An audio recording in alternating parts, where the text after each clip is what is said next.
Okay, we're doing textbook problem 228.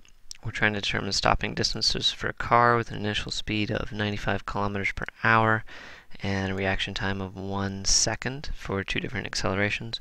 So first thing I'm going to do is convert that 95 kilometers per hour into meters per second. Okay, so that's 0.095 meters. I'm sorry, wrong direction. 95,000 meters per hour, and I want to multiply it by a conversion factor of 1 hour per 3,600 seconds. So that will give me 26.4 meters per second. Okay, so we'll solve it graphically and algebraically. V versus t graph.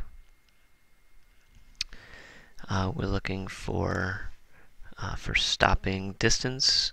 We do have a reaction time here, so what we have is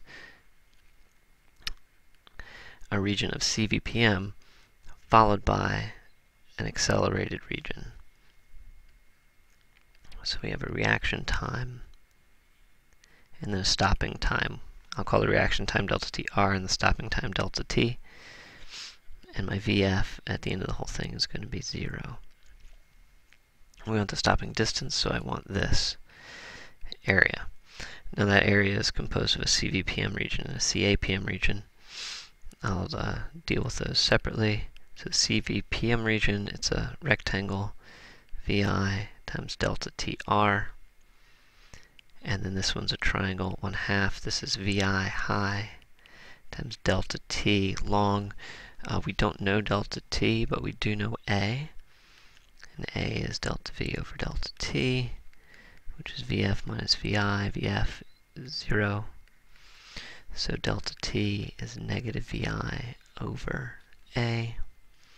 So I can rewrite this as VI delta TR plus 1/2 VI times negative VI over A, which more simply would be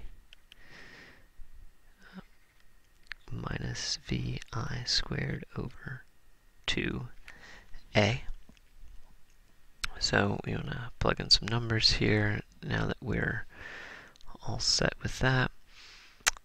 So we have our VI of 26.4 meters per second for 1 second.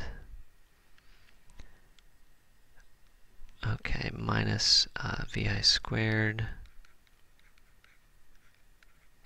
over, and we have two different accelerations here, negative 4 meters per second squared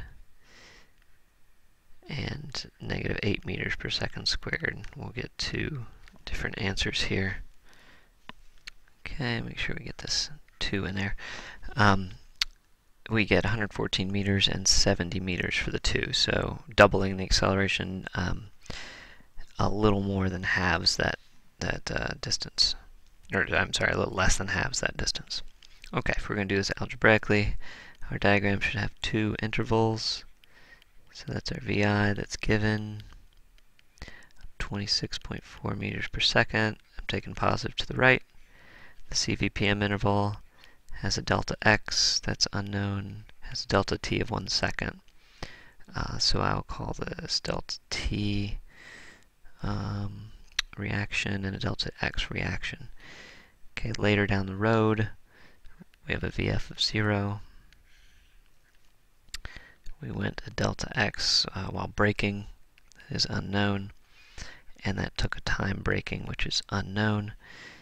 Acceleration, however, is known, and it's to the left. I know it's to the left because I'm slowing down and my velocity is to the right, so the acceleration has to be to the left.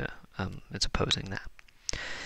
Okay, so we're going to deal with this in two intervals. Delta xr is quite easily VI delta tr. That's just our CVPM model. To get delta xb, we're going to need to pick the right model. We will use Vf squared is Vi squared plus 2a delta x braking, and Vf squared is 0, so delta x braking is negative Vi squared over 2a, so delta x is, hey look, the same thing we got before. How about that? So 114 meters and 70 meters for the other one.